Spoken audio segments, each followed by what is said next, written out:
Hello, one and all, and welcome to another episode of The Damage Report with me, John Adorola, and thanks to the fact that it is indisputably Monday morning, Francesca Fiorentini. Francesca, how's it going? Good, just planning the revolution. So, super chill. Yeah. Making a list, checking it twice, making sure, all the misogynists get it one day. What? Yeah, well, I just want to make sure that you finish making your list while women are still allowed to read and or write. Oh yeah, so I would finish that quickly, okay, just in case. I'm hiding lots of clues. I'm hiding like literature and like reading textbooks around the house, kind of like a time capsule for my my future kid. You should carve some inspirational messages into the baseboard of your closet so that the next woman who lives there can find it someday. Anyway, fun news cycles here at the Damage Report. But anyway, that's what we've got. We're fresh off of Mother's Day, which we're gonna talk about in just a little bit. And you're fresh off of Sunday, the Bituation Day. What was going on in the Bituation room? Oh, it was so good. We talked all about Roe v. Wade being most likely overturned. And then city council member in Minneapolis, Robin Wansley, joined us. And she is actively trying to change the police department, i.e. defund it and create a public safety unit. And that got 44% of the vote recently. So she's awesome, open socialist. She's just, we're fired up. So you guys have to listen. Nice. And I want to thank everyone for being here for the news. I do want to let you know that if you are listening on the podcast, there are a lot of benefits to that. You can easily listen while you're working out, doing chores. That's how I consume podcasts. There are some negatives though, like you're missing what everyone in the chat is doing, which is mocking me for having trimmed my beard apparently too much. So normally what I do is every few years I shave fully and then gaze upon what I have wrought and regret the decision. So I decided I'm not gonna do that. I'm just gonna trim it really short. Turns out just as bad. So you're missing that if you're on the podcast. Apologies for that. Or maybe it's a benefit to you, I don't know. Anyway, I was saying on the pre-show, Francesca, what I like is that when I start wearing ties again or I trim my facial hair, I get to experience just a little bit of what it's like to live as a woman every day. Yeah, because everybody's got opinion. Everyone wants to weigh in, but you look kind of like a 15-year-old, like just like growing a beard for the first time. I have, or there like is 17. Hair, to be clear. No, I know. This is not nothing.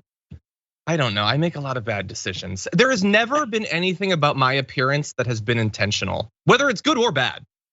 Oh, go back to that. What about that True North look? True snack, True North, true snack, huh? That cannot have been the look that you think works for me. Oh, I thought it was great. I loved it. It was like, I don't know, you're like a gnome. You're like a Nordic gnome, and like that's cute in a way. Anyway, I have opinions too. Okay, you have opinions. Okay, well, I've set myself back by a couple weeks, and if I ever want to be a Nordic gnome again, I better buckle up. And you better buckle up because we are actually gonna talk about things other than hair and gnomes. We're gonna be talking about Mother's Day, we're gonna be talking about Roe v. Wade, we're gonna be talking about Russia, we're gonna be talking about dogs versus dolphins. You don't wanna miss it. We've got a meanwhile in to close out the show. So along the way, if you're on a platform that allows for things like liking the video, sharing the stream, feel free to do that. Those of you on a podcast are like, but I can't click like, there's no like. Yes, that's true, but you can rate and review the podcast, which is awesome for discoverability. And if you want to send us any tweets, comments, super chats, and all that, we'll respond as we go. But with all that said, Francesca, are you ready to do this thing? Yes. Okay, that was reluctant, but we're gonna press on anyway. Let's do this. This weekend saw Mother's Day. It happens every year. And the other thing that happens every year is that Ben Shapiro tries to be funny with the exact same joke. And I don't know which is more pathetic, if he knows that he does this or if he doesn't. But this weekend he tweeted, "Happy primary caregiver of unspecified gender who decided not to terminate their pregnancy, which would have been totally morally fine and perhaps even praiseworthy day. TM." It's funny, because he's mocking like gender identity and like having a language that isn't deeply rooted in the 1920s or whatever. Is that better or worse than previous times that he's done this joke? You can see here a nice block of the same joke spreading over. That's 4 years worth of this same joke. And then you can jump to here, you'll see an additional 3 years of that same exact joke. And I want to thank Jules, who's awesome. He's been on the show many times, for compiling that. He did miss some, however. There's also this, where he wasn't satisfied back in 2014 to do it for Mother's Day. He also fit one in for Father's Day. And then I don't even know what was going on here last year with Happy Birthing Person's Day. And they have one joke. It's, hey, somebody identifies a way other than me. And someone responded to his most recent thing about that. 9volt responded to one saying, you guys have like one joke you tell over and over again. To which a conservative responded, we have as many jokes as you have blank genders. To which 9volt responded, that's the same joke again, which I like. Francesca, you're the comedian though. Should the left be worried about the right's growing grasp on comedy? Honestly, yeah. Like, I'm not gonna lie. Ben Shapiro is one of those people who tells the same joke over and over again. Usually comics, old hack, terrible jokes get stale and they don't get a laugh anymore and they become out of touch with the times. I think Ben Shapiro is doing the opposite. He's like reverse engineered a joke that eventually we will all be required to laugh at, and we're like, hey, your wife's pussy is normal. Like, like whatever, otherwise we get cattle prodded. Like this is the future and he knows that. And so, I mean, and it's just, I gotta say, out of all days, and I'll go with you on this. We can talk about Shapiro. But I'm sick of talking about people like Ben Shapiro on days like today, on Mother's Day of all days, which by the way, was a day that was started by activists, anti-war activists who wanted to pay homage to their mothers and their community members who were actively working against things like poverty, against child poverty. I mean, like it is so much more. And then you got Ben Shapiro, and that dude doesn't deserve anything. And that dude is also someone who, in this time when reproductive rights are being taken away from whatever unspecified egg producing gender, like it doesn't matter who it is. Do you believe in rights or not? Do you believe in freedom or not? Like, I don't even care. Do you believe in it? Do you? And he's someone who I think makes this anti-abortion argument in a really like legalistic, like, well, the Constitution, like an Alito way, right? Obviously an Alito way. And I just wish that these folks would come out and be like, no, I believe women should be second-class citizens because my God told me to. I like that's more honest to me than making that BS constitutional argument. Yeah, I think he sometimes tries to do that. I think he occasionally does like a wink and a nod to the fact that he's supposed to believe in limited government or law or whatever. But then you have all of these tweets, which are this is just hate mongering to the right wing with like a thick layer of, religious dogma on top. And honestly, to say that he is so uncritically accepting of the religious dogma, the misinterpretation of Judeo-Christian views on abortion, because the right is dead wrong about what those original documents actually say about it. To say that he uncritically accepts that and that makes him incapable of thinking rationally about the world is, I think, extending him more goodwill than he deserves. Because I'm not even sure that that's really true. It's entirely possible that like so much else is just grift, and he is merely cosplaying a person whose brain has been so beaten down by what they were taught when they were too young to come up with counterpoints and all that. I don't know which it is, and I just know that I think it's mommy issues. Oh my God. Like, can you imagine like him calling his mom on Mother's Day? Like, hello, unspecified gender, egg producing human. And I wish you a unspecified gender happy day. And you're like, Ben, stop. It's just Ben, I didn't bring you into the world for this. Please stop. Honey, stop it. Give it up. I don't care. Like, like there's just so many mommy issues. Well, look, there's two last things we need to mention. One is we're gonna need to edit out your reference to the P word, because technically that's alluding to the medical condition that they're experiencing, and that's a violation of our HIPAA rights. So we're gonna need to take that out. But secondly, though, the joke, in my view, should be on him for this. But the joke, I guess, is on humanity.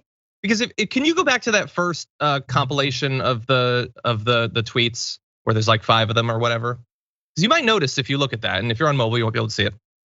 He does this tweet every single year, and it gets thousands of retweets every single year. And so it's like what we always say, why would you put thought and time and attention or care into being funny or even witty or deep or thoughtful if you get all of the rewards that those things are supposed to bring without having to do it? There's an episode, I think, of Futurama. I think it was Futurama, where Bender wants to be like a famous comedian. And so there's like magic or something, and everything he says, the crowd goes wild for. Even though it's not funny, it's not a joke. They just all clap and cheer. And he gradually, eventually realizes, well, this isn't what I wanted at all. But the grifters, this is what they want. They don't need to make their base think differently about something, widen their perspectives or anything. Like this works. Charlie Kirk will get 10,000 retweets on the next thing he tweets, no matter how stupid it is. And that is pathetic. And it's not just pathetic for them, it's pathetic for a broad base of Americans.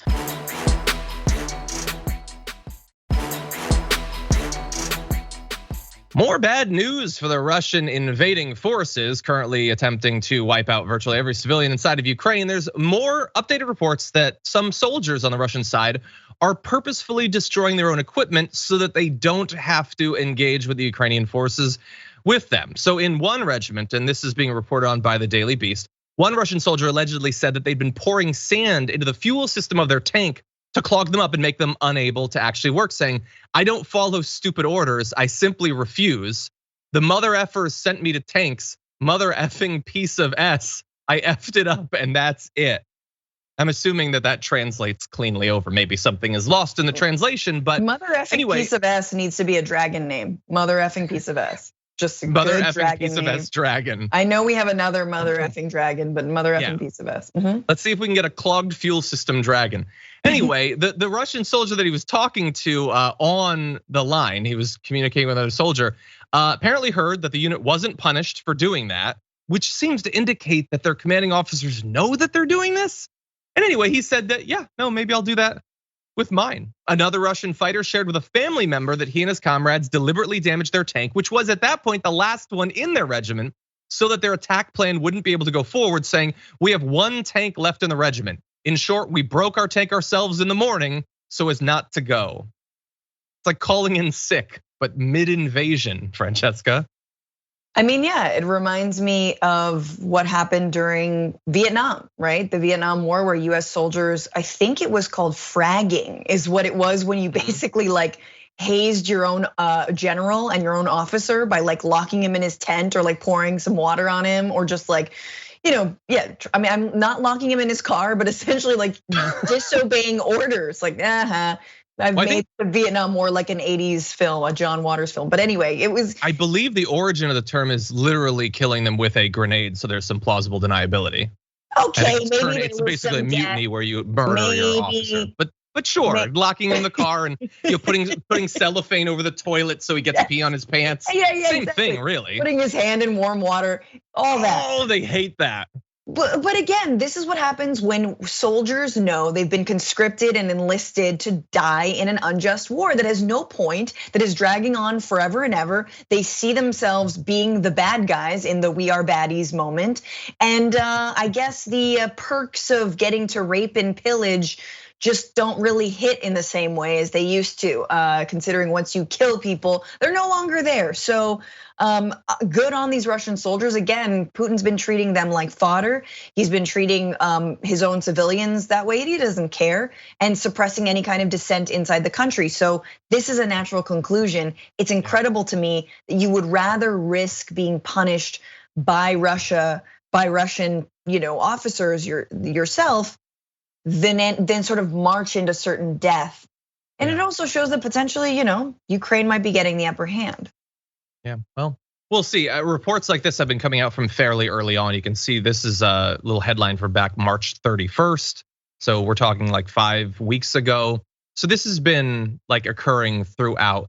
And it's not like they can afford to be having tanks like out of service because they're pouring sugar in the tank. Like they've lost, I believe, more than 500 tanks at this point, which is just to imagine that a military has 500 tanks is crazy, but that's how many they lost of their tanks, let alone any number of other aircraft, armored vehicles, and those sorts of things.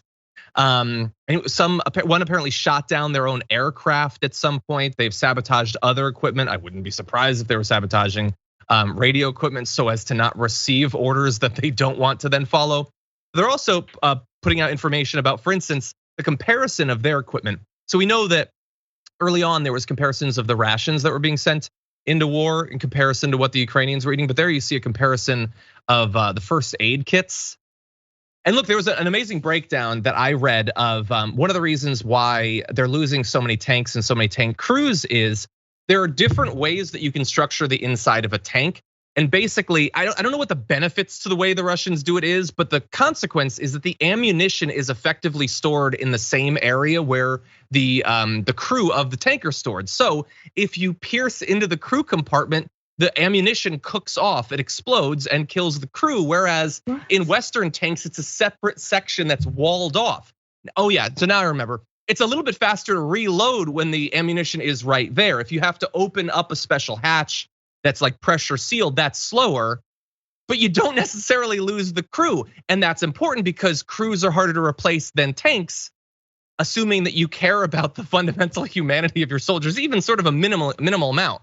And the indisputable good old capitalism. Capitalism won the Cold War. Exactly. I mean, there you go, right there. Yeah. Better so anyway, tanks. It's always been clear that they don't care as much about their soldiers, and certainly there's a lot of that to go around in every military around the world. But it's seemingly worse for the Russians, and as they prepare to do this big mobilization of more people who are going to be even less excited to be involved in this war, now going into a war where they've already lost tons of people. These initial soldiers came in thinking that they had this thing locked down.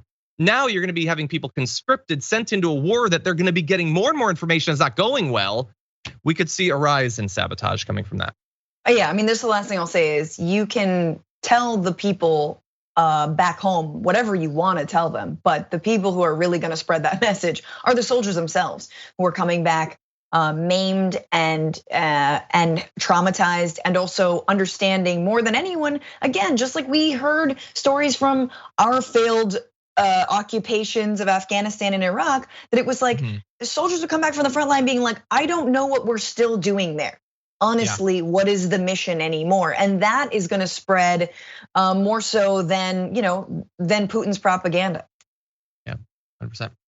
Okay, well, with that, we are going to go to our first break. We come back though. Did you know the Supreme Court's going to be killing Roe v. Wade? Well, we've got some thoughts on that coming up after this.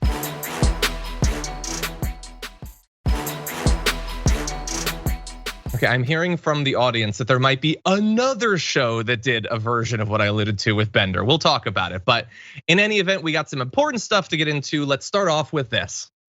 You've just said that you believe life begins at conception. If there is legislation brought to you to ban contraception, would you sign it? Well, I don't think that's going to happen in Mississippi. I'm sure they'll have those conversations in other states. But you're not answering the question. As is always the case with things, well, that's always the case. There's so many things that we can talk about. Okay, so he was asked, I think, a fairly important and also fairly simple question there, that being Tate Reeves, who looks more like a Tate than any Tate ever will. He's the governor of Mississippi, just salivating over the prospect of abortion being made illegal, but they're already looking forward to what else they can do. Women very worried about things like contraception also being banned. A simple answer to the question would be great, and he doesn't provide it. Except that he sort of does, Francesca, without saying as much. He clearly doesn't think it's a terrible idea. He clearly doesn't think it's beyond the pale. He's just moving on. There are many things we can talk about it, making it so that if you buy condoms, you get locked up. That's just one of many topics we could transition into. Oh yeah, I mean, we would only ban contraception that women use, but men, that's their choice if they want to use a condom or not.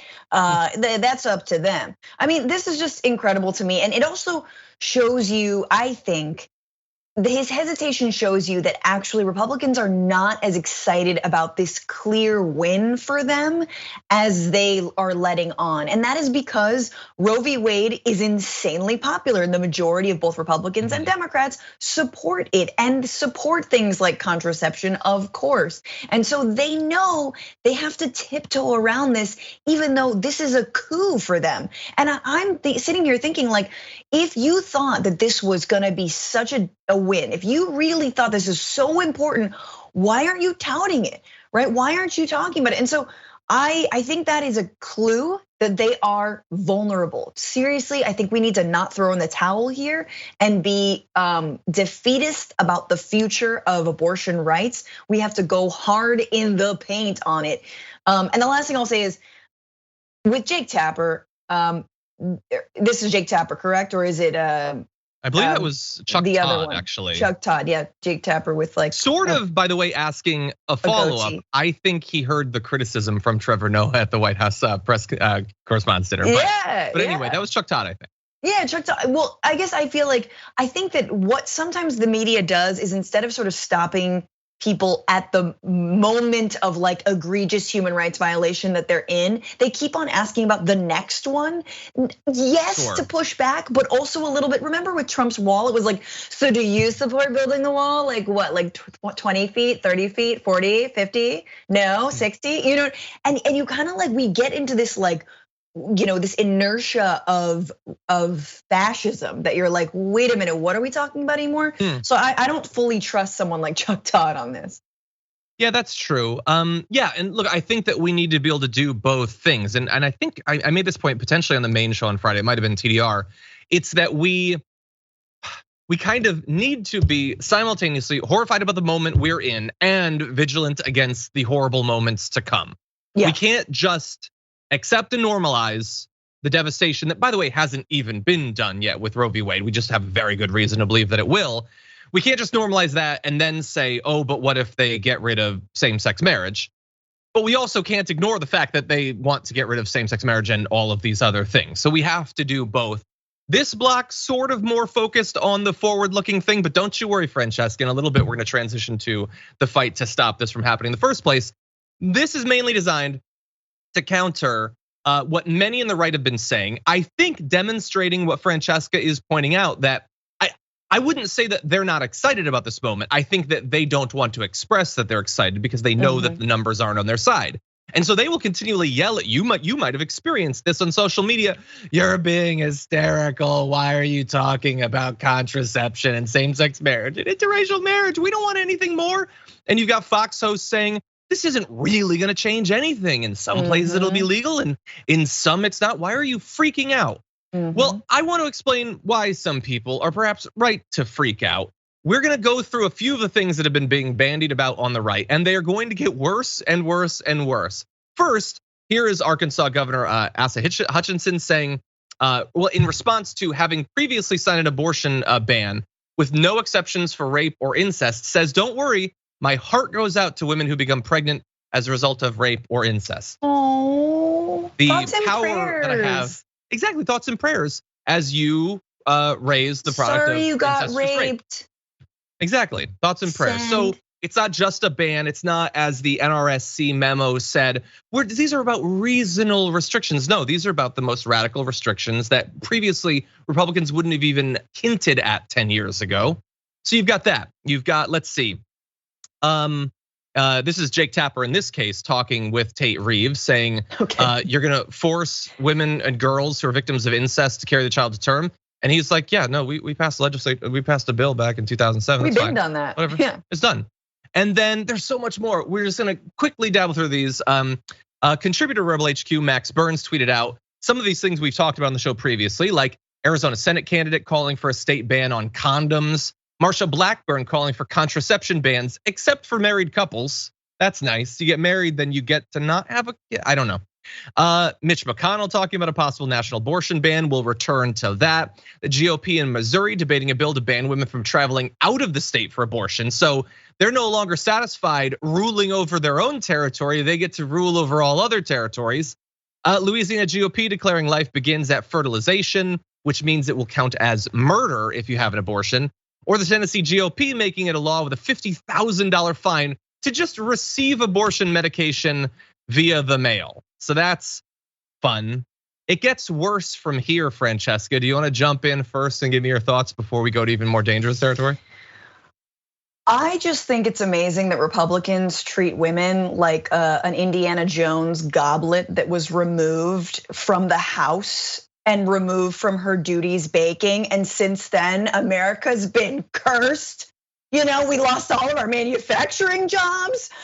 There's climate change now, and all we gotta do is put the magic goblet back in the spot. You just take women and put them back in the house. And once they're under the control of men and safely, under their spell, then everything starts to normalize. And Jesus comes back and we ride off on a unicorn. Like it's just so insane to me. Who do they think we are? What do they think women are? Like, no, we just have to control them and then everything's gonna be great. It's not gonna be great because of your asses. And once again, do we have to point out, these are the same people these are the same people who are not expanding Medicaid in their states. Let me explain.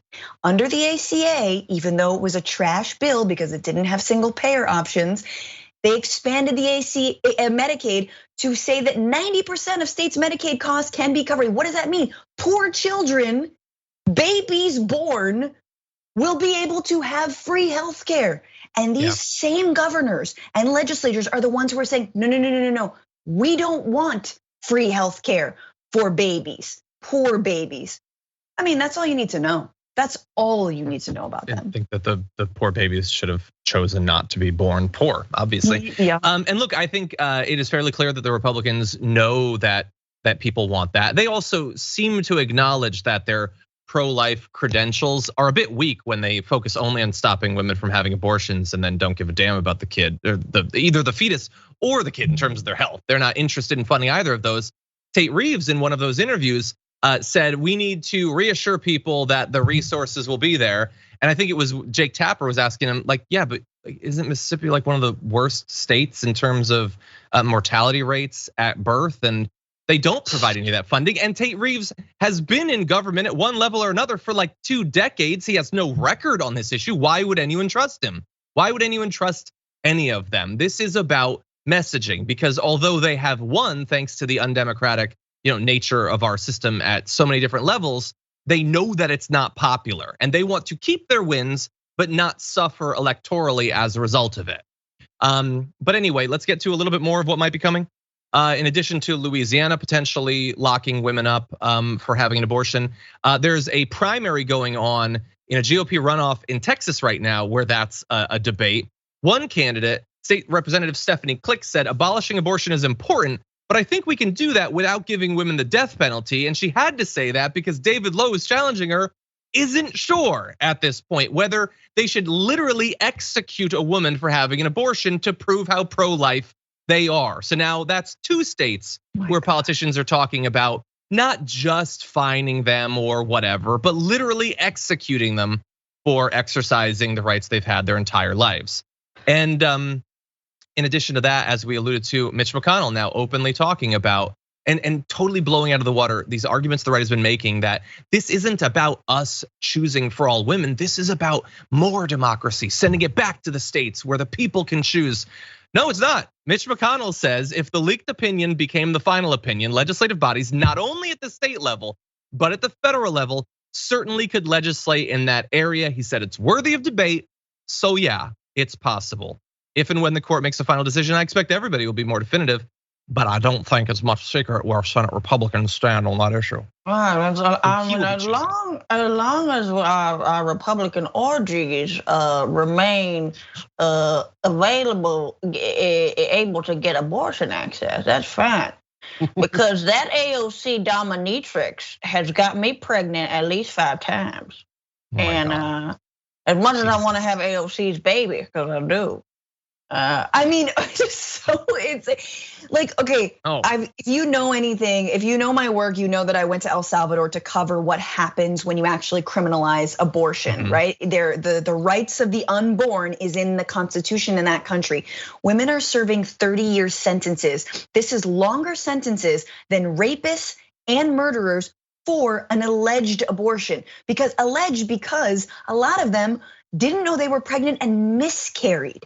So it's not even that they had abortion, which should be decriminalized and legal anyway, but there's no actual way for especially lawmakers and judges to determine whether someone spontaneously had a miscarriage or whether they were having an abortion. And so I'll just say, if you're a healthcare worker out there, if you are a physician, anyone, like this is holy work. Like this, like going into the field of actually like providing abortions is really critical. And if you're a lawyer out there or thinking of becoming one, your work is needed. I'm sorry, but it is going to be, I think it's too late for me to go to med school and or law school, and I don't have the money. But that being said, youngins in the chat, who I'll help you out with your student debt, man, because we need you.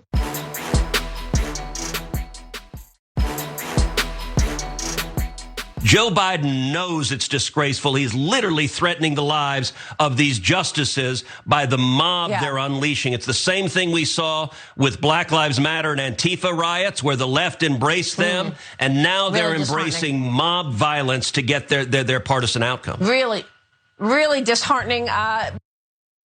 That is Ted Cruz, of course, rolling out his "I'm speaking like a tough guy" voice that he does once every 2 years or so. He's very, very tough there, saying that Joe Biden is responsible for the mob violence we are seeing in protests being held, for instance, outside of the SCOTUS, outside of Brett Kavanaugh's house. Of course, Joe Biden has nothing to do with the protests, and as you'll see, doesn't even support them. And there's no violence. It's not a mob. It's a group of people chanting with signs. There's been no violence, but that isn't convenient to the right. And so in the same way that Ted Cruz is freaking out about what he's seeing, and by the way, it is good to see that there are some instances of mob violence that he can actually condemn, because you might recall that when asked to criticize the January 6th insurrectionists, he didn't have a problem with it. He didn't really mind that at all. But anyway, it isn't just him. Let's jump ahead to Steve Hilton of Fox News. He thinks that Biden is responsible too, and he actually wants consequences. Now, as he brazenly incites mobs to disrupt the proceedings of the Supreme Court for partisan ends, yes, Biden should be impeached for that. And yes, he deserves the shame that will forever attach to his name.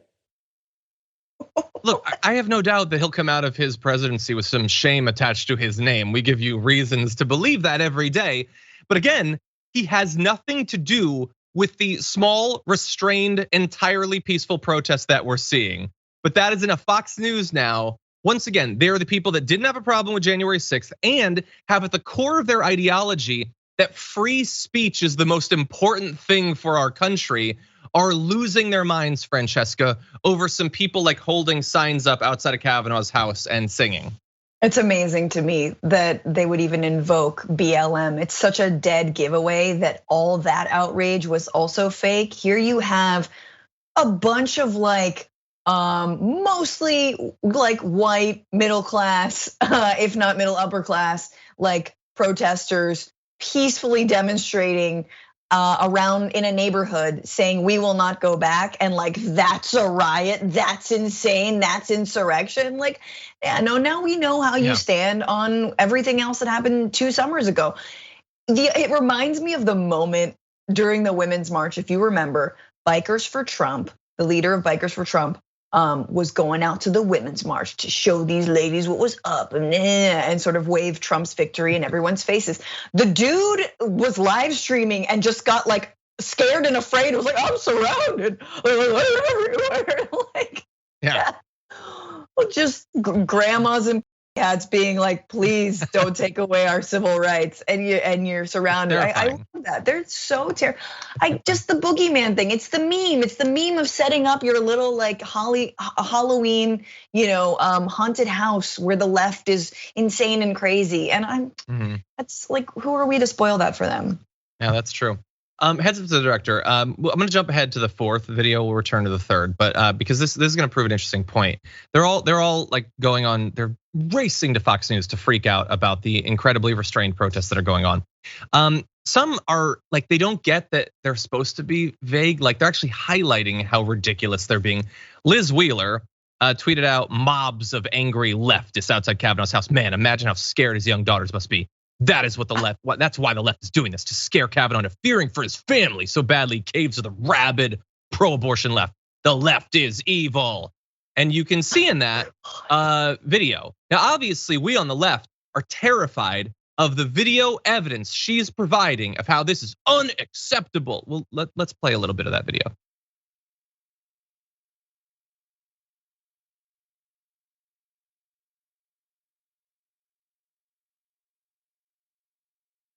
Like, those are weapons. It's a couple dozen people just standing there. They're not breaking down the door. This is what a protest is. That's all that is. That's what she attached to her tweet as proof that they're freaking out. And the issue is that some people who in the mainstream media aren't identified as being on the right, like people formerly of like the Clinton administration, the Biden administration, or the Obama administration, are like, oh my God, they're right. This is not the way. Intimidation can't be allowed. And they're looking at that and thinking, no, in this moment where the right is stripping away like fundamental rights from tens over 150 million Americans, this is too far. You're the radicals. And like, this is what happens on our side. It's all about being terrified of sending the wrong message, even though they're being as peaceful. Like, imagine if the January 6th people were that. We wouldn't be talking about January 6th. It would be a random date like any other if that is how they had acted, Francesca. I mean, let's give them something to be scared about, honestly. There need to be more people outside of Kavanaugh's home. And this weekend, March 14th, I think there's gonna be a lot of protests in cities across the country. I think there should be a lot more people there. Of course, our protests are never that scary. And the mother of Heather Heyer would want a word with some of the people claiming that the left is violent. I don't see any white nationalists mowing down protesters. No, because the left doesn't do that stuff, all right? That is reserved for the far right. And we are being told not to believe all the things we've witnessed over the last 4 or 5 years. But we're not to believe our eyes and to forget, to have no memory, to have the memory of a gnat. We don't have that memory. In fact, I'm old enough to remember when we all knew this was gonna happen and Trump's 3 appointees were going to overturn Roe v. Wade. So rubber is hitting the road. And if Democrats aren't gonna lead us, then honestly, we just have the people to rely on.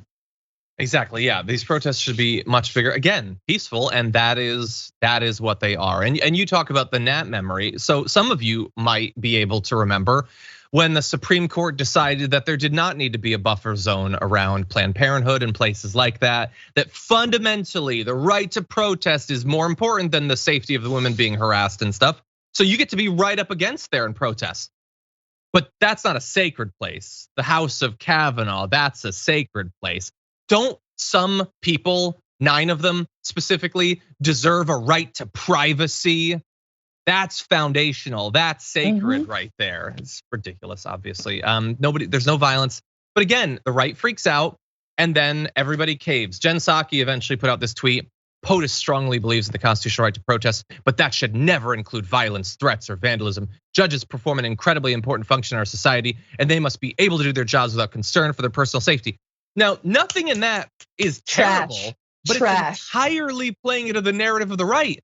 That's not what is happening at these protests, but you're pretending that it is. You're doing their work for them. You're being the press secretary for the anti-abortion right there. Yes, that's I mean, I'm sorry, but if there was any more evidence to show that the Biden administration is trash on this issue and on so many issues and caves to the right time and time and time again, that tweet, bye Jen, bye, go enjoy your job at MSNBC, girl. Like, see ya, goodbye. Right, and I'm not saying that this kind of mealy mouth crap is not going to continue, but that is what I'm saying, man. In this country, I wish we had an opposition party, man. I wish the demons in Steve Bannon's head were actually real. I wish we had people standing up for the right to actually. There is nothing. I mean, this is insane. It is insane. If you're not angry now, if you're not going to stand up for people now, when will you ever do it? And the answer is. They won't. Hey, they're fundraising, Francesca, vigorously. I can't. Anyway, she's such trash. That said, done. The whole thing is terrible. Anyway, with that said, we are going to transition into our second break of the hour. When we come back, though, remember those math textbooks in Florida that were teaching kids CRT? Maybe not so much. We'll break it down after this.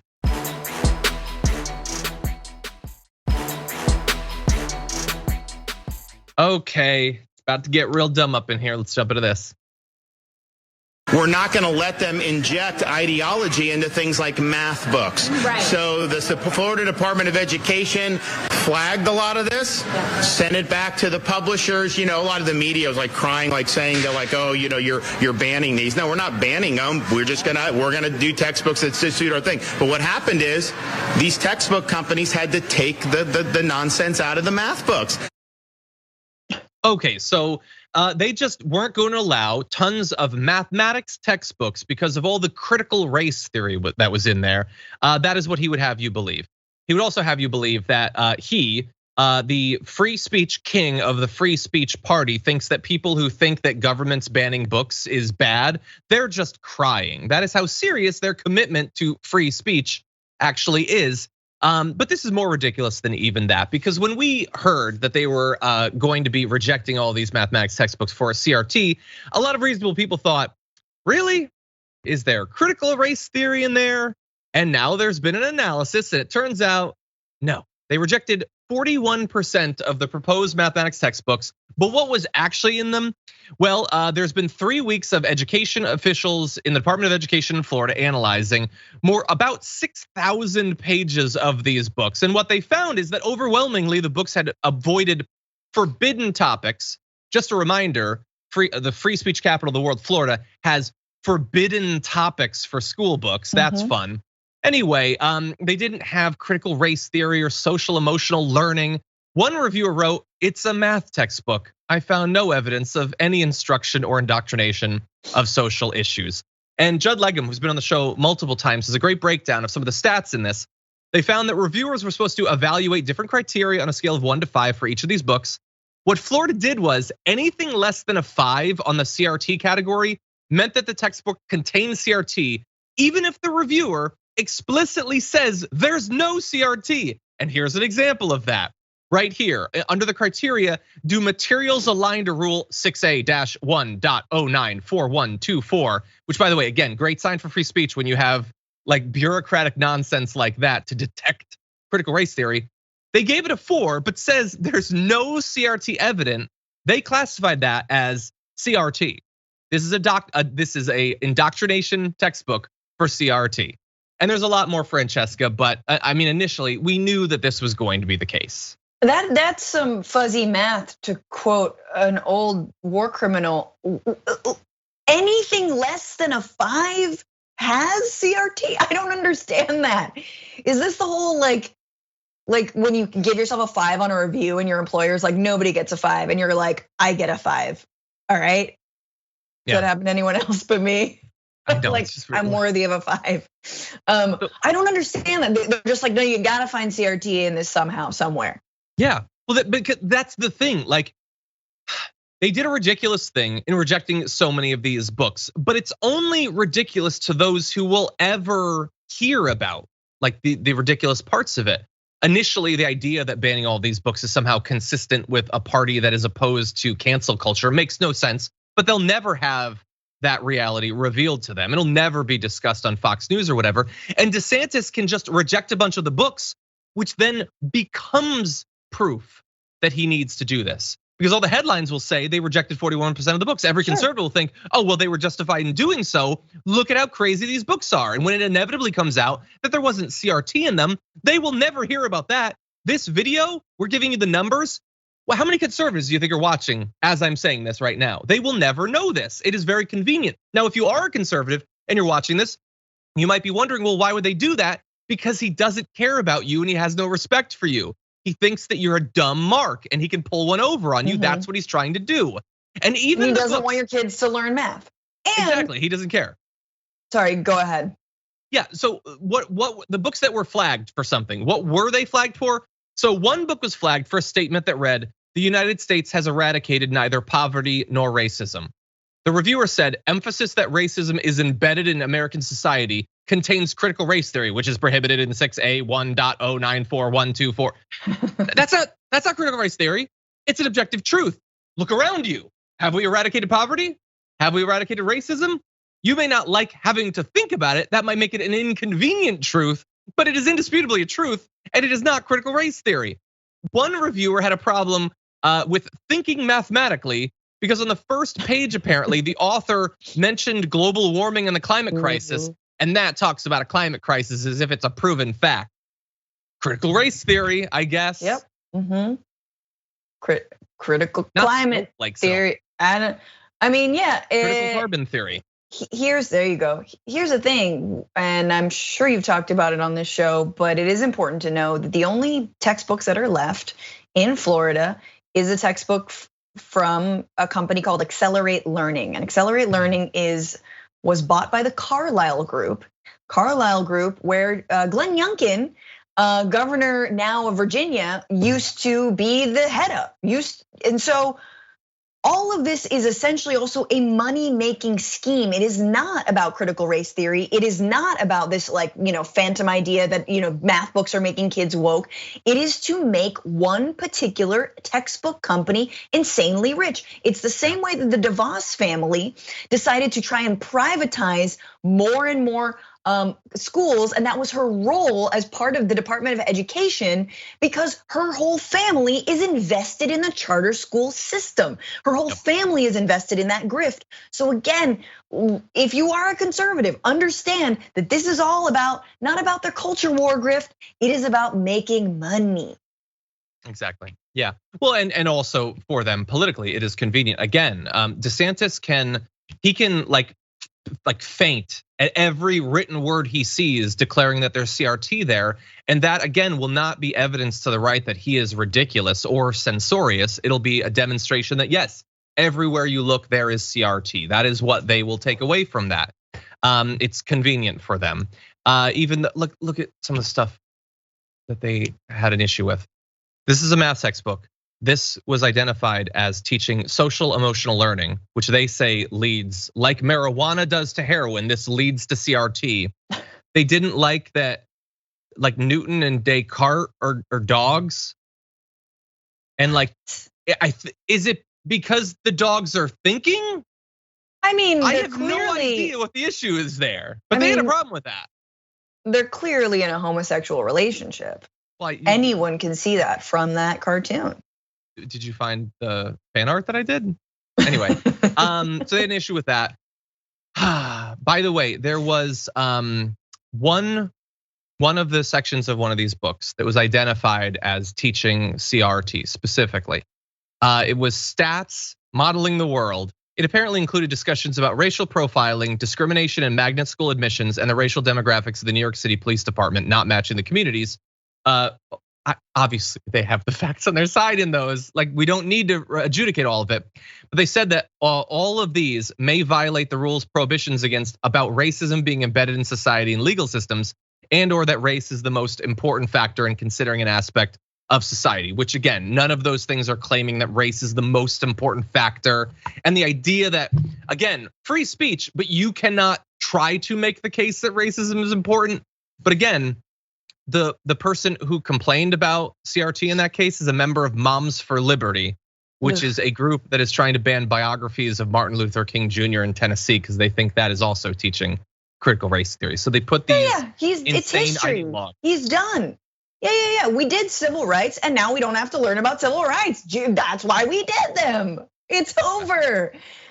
Here's the thing about last thing I'll say. Super fast. For some people, it seems weird that these examples are being used in math books, but I would argue that math, you have to use language that people care about and are interested in. And if you talk about crime stats or you talk about policing, you talk about racism, kids are interested in that stuff and it helps them learn. Help them learn.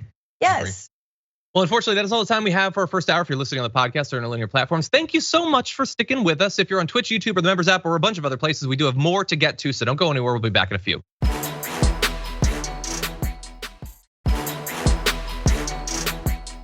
Claude Murray, welcome to Tier 2 membership. Thank you for being here. By the way, at Tier 2, you get access to our weekly top 10 list. And this week, we're doing a very serious, substantive, political top 10 list. Top 10 things that let you immediately know that someone's a big old jerk. Just gonna be a fun little chatty one. We're gonna be recording that and releasing it later on today. It is. I like chatting with Francesca. It's a little chatty. Albino Bad Guy said in a super chat, a different point of view. Why are we forcing men to pay child support, companies to pay more for maternity leave, and taxpayers to pay more for military women to have children? Please pass this to Anna. I will see what I can do. We will see. Thank you for being here.